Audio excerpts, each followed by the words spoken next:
I'm Max Dalton, and in this video I'll show you how to change the default search engine in the Google Chrome app on an iPhone or iPad.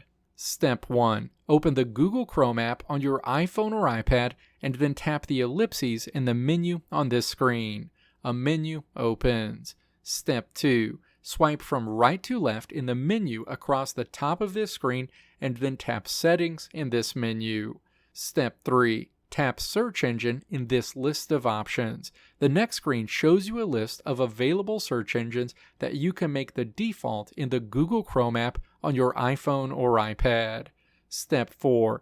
Tap to place a check mark next to the search engine you want to be the default going forward and then tap Done. Going forward, whenever you perform a search in the Google Chrome app on your iPhone or iPad, you'll see results from your newly chosen default search engine. Let me know if this video helped you out in the comments below. If you liked what you saw here, click the video links on the right side of the screen to check out another video.